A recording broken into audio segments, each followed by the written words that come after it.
Sejam muito bem-vindos, pessoal, a mais um vídeo. Voltei de São Paulo, na verdade estava em São Paulo para o show do Blink, lá no Lollapalooza. Inclusive, choveu pra cacete. Choveu pra cacete, mas o show também foi bom pra caramba, exceto pela organização, realmente uma organização que não suporta o número de pessoas. Foram mais de 50, mais de 60 mil pessoas, muito desorganizada, vamos dizer assim. Mas enfim, pelo menos o show valeu a pena. Os caras ali no palco compensaram todo o prejuízo da organização, que realmente foi muito falha em diversos aspectos. Olha, eu vou falar para vocês uma coisa, é um absurdo as pessoas pagarem tão caro num evento, simplesmente não tem a mínima estrutura para oferecer ali para o seu usuário, sem estrutura nenhuma em caso de chuva, né, como aconteceu, não tinha nenhuma estrutura de suporte ao usuário. Então, infelizmente, é aquele festival que eu não volto mais. Foi a primeira vez e eu não retorno mais. Foi justamente para ver uma banda da minha infância, banda que eu sempre tive o desejo de assistir, que é o Blink 182, mas fica aí as minhas não recomendações. Se você tiver a oportunidade de ver a banda que você gosta em um show individual apenas deles, vai no show individual apenas deles. Antes de mais nada, não deixe de apoiar os nossos amigos da A2C Promotora. A A2C Promotora é uma empresa que tem diversas facilidades financeiras aí para você e tem atendido muito bem aqui a nossa comunidade do Opina Porco. Então eu tô colocando um link fixado nos comentários. E a principal facilidade que eles têm, uma delas, tá? Tem várias, mas a principal delas, o carro-chefe, tem sido a antecipação do fundo de garantia.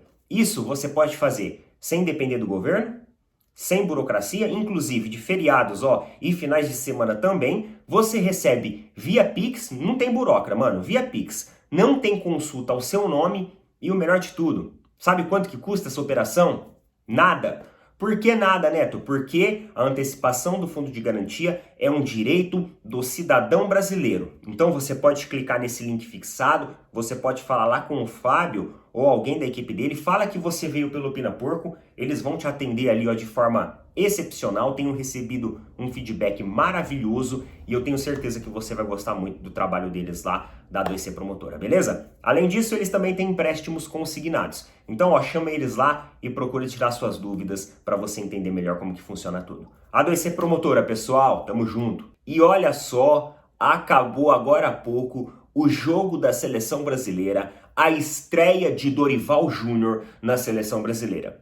E uma estreia com o sarrafo lá em cima, né? Não foi aquela estreinha morna, não. Amistoso contra uma Inglaterra que já tem ali um técnico muito longevo na sua gestão, na sua administração, que tem elencos que conta com grandes jogadores, né, como o Phil Foden, Bellingham, entre outros nomes fortes aí do futebol mundial. Essa foi um amistoso realmente muito diferente daquele que a gente vê contra a Nova Guiné, contra a Gana, etc, etc. E o que eu achei? Vamos lá. Não é porque o Endrick fez gol, não. Tem muita gente que vai falar assim, Neto, você achou a seleção brasileira boa porque o Endrick fez gol. Negativo.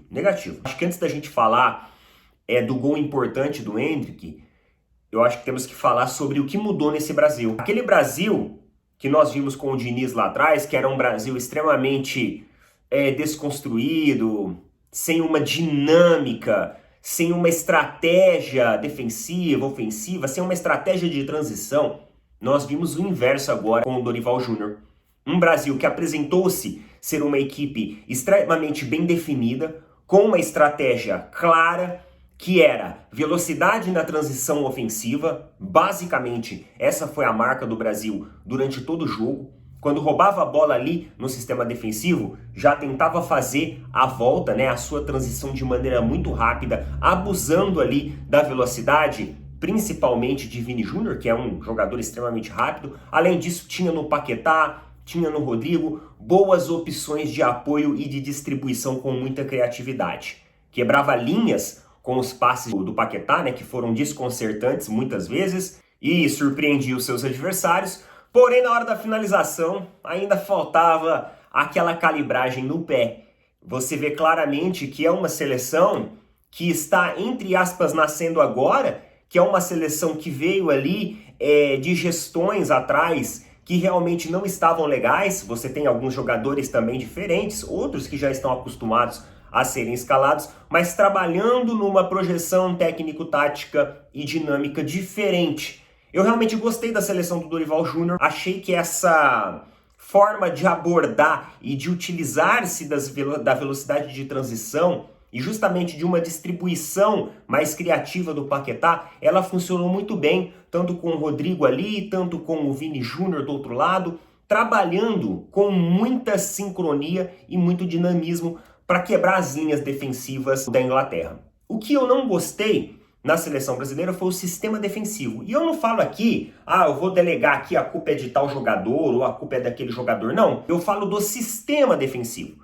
Eu não estou falando individualmente de tal zagueiro ou de tal lateral. Eu estou falando da forma sistêmica como o Brasil algumas vezes cedeu espaços para que o jogador da Inglaterra recebesse uma bola aérea, batesse no peito dominando e ainda tivesse o tempo de poder chutar sem ter ali algum tipo de bloqueio dos defensores brasileiros. Então eu acho que as jogadas aéreas, elas deixaram muito a desejar no sistema defensivo do Brasil. Obviamente que ajustes, eles vão precisar existir, claro. Ajuste ofensivo nos chutes, nas finalizações, que não foram aquelas coisas, e também os ajustes no sistema defensivo, que muitas vezes cedeu algumas oportunidades. A sorte é que a Inglaterra estava muito ruim também no seu sistema ofensivo. Criava boas oportunidades ali com o Phil Foden, com o Bellingham, eles chegavam com certo perigo, mas na hora da finalização, elas também não estavam muito calibrados, digamos assim. E aí, no segundo tempo, basicamente, continua a mesma configuração, até porque inicialmente o Dorival ele não mexe na equipe, a Inglaterra também continua na mesma configuração, só que eu senti o Brasil mais impositivo. Embora nem sempre o Brasil tinha a maior parte da posse de bola, mas no momento que o Brasil buscava essa bola, ele encontrava espaços e encontrava oportunidades muito mais interessantes do que a Inglaterra. Destaques também para a defesa do Bento. Entrou bem o Bento. Ele realmente foi vital ali em alguns lances de perigo em chutes da Inglaterra. E aí, obviamente, que quando entra o Endrick, eu realmente acabo criando uma expectativa muito grande, porque eu queria ver o Endrick com tempo. E aquele negócio, ele substituiu o Endrick com tempo de jogo. Não deixou para substituir o cara faltando 5 minutos para terminar, entendeu? Então vocês entendem a diferença de uma boa gestão técnica? Deu tempo de surgir uma ótima jogada, né? Que foi uma ótima jogada do Andreas Pereira, ali pro Vini Júnior. O Vini Júnior sai na velocidade, chuta contra o gol da Inglaterra, mas aí a bola acaba sobrando e nessa sobra o Endrick está lá com excelente oportunismo. O Endrick faz o gol que todo centroavante tem que fazer, que é o gol oportunista, é aquele gol que você não pode perder, é aquele gol na sobra. Só que no finalzinho do jogo, ele perde um gol que nenhum centroavante pode perder, que era praticamente, era ele finalizar, ele tirar a bola ali do goleiro da Inglaterra, que ele faria o gol, cara. Deram de graça aquela bola, praticamente, coroaram. Toma, Endrick, vai lá e faça. Finalize o jogo com 2-0. Ele acaba errando, o goleiro acaba defendendo, infelizmente. Mas eu gostei do que o Brasil mostrou. Agora vamos bater um pouquinho de papo sobre o futebol geral. É o seguinte, pessoal, a W Torre acabou deixando nós palmeirenses frustrados, porque ela mostrou a justiça, ela apresentou a justiça brasileira, as condições e garantias mínimas ali de pagamento da dívida com o Allianz Parque. A dívida, fala-se ali em 160 milhões, ela mostrou mais de 170 milhões de força financeira para poder bancar essa dívida, então frente a isso, o processo judicial continua correndo. Uma pena, né? Mas assim, meus queridos, esse fim de semana eu fui lá no Allianz, né? Não podia deixar de passar lá. Eu falo, cara, que força que é aquele estádio. Os caras não vão abrir mão.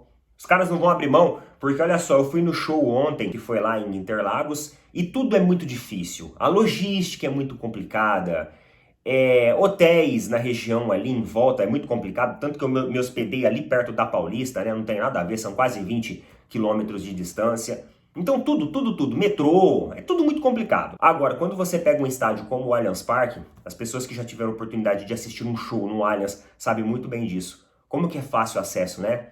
Acesso a shoppings, acesso ao hotel, acesso a metrô, é tudo muito fácil. A logística flui muito fácil. Inclusive eu falei ali com um taxista que ele é corintiano e ele falou pra mim, ele falou assim, cara, esse estádio do Palmeiras é magnífico. Ele falou, a localização no coração de São Paulo é a grande força desse estádio. Esse estádio é fora de série, ele falou. E isso que eu sou corintiano, mas eu devo admitir, ele falou, o tanto de corrida que eu pego para eventos aqui é fora do comum. É fora do comum mesmo. Ele falou assim, eu sou corintiano, mas olha, eu admito. Que estádio maravilhoso. Ele falou, Itaquera é lindo. É lindo. Só que em termos de estrutura e logística, o Allianz, ele realmente sai muito à frente, muito à frente do que muitos e muitos estádios aqui do Brasil. Então facilita muitos eventos. Então, pessoal, os caras não vão dar bobeira frente a isso, a W Torre, né? E olha só a notícia que surge aqui, ó. Notícia lá do jornal O Dia, tá? Lá do Fabrício Lopes. Reunião no Flamengo terá nome de Matos levantado para o futebol do clube.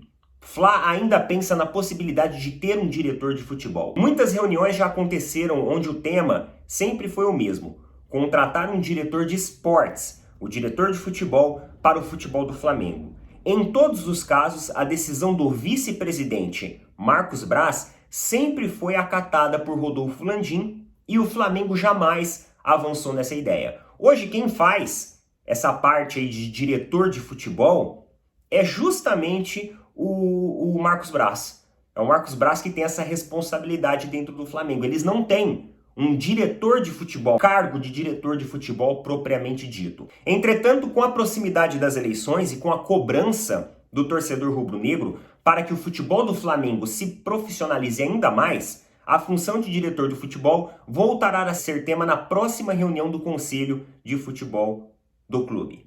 E o nome de Alexandre Matos será levantado em pauta. Com excelentes passagens por Cruzeiro, Atlético Mineiro, Palmeiras, Alexandre não conseguiu no Vasco repetir o sucesso que teve em outros clubes e foi recentemente demitido pela SAF Cruz Maltina. E aqui, galera, é o seguinte: o Alexandre Matos no Flamengo, ele vai profissionalizar ainda mais. Ele vai melhorar no bastidor aquilo que esportivamente vem crescendo no Flamengo. É esse o meu pensamento. É um excelente gestor esportivo. É um excelente intermediador de crises. É um excelente, olheiro de bons jogadores. Se o Palmeiras é o que é hoje, é porque muitos jogadores que estão ainda no Palmeiras, eles vieram de manobras ousadas do Alexandre Matos. E o problema do Alexandre Matos no Vasco não foi com comissão técnica não, porque ele é um cara esperto. Ele é um cara que se relaciona bem com comissões técnicas. O problema dele foi com a SAF. Foi que ele enxergou e ele mostrou na coletiva o que é a SAF para todos. Esse foi o erro dele. E aí a SAF se sentiu intimidada. Opa, peraí. Como um diretor de futebol vai lá e praticamente caga na nossa cabeça numa coletiva de imprensa? Demitido. Então se ele vem pro Flamengo, eu acho que ele é uma peça extremamente vital ali do tabuleiro para se mexer dentro da parte de gestão de futebol. E seria uma cartada muito esperta ter esse cara na equipe ali do Flamengo. Os caras iam ganhar muito com isso. Coloca nas opiniões o que você acha a respeito disso, mano. Tamo junto. Valeu, falou. Até mais.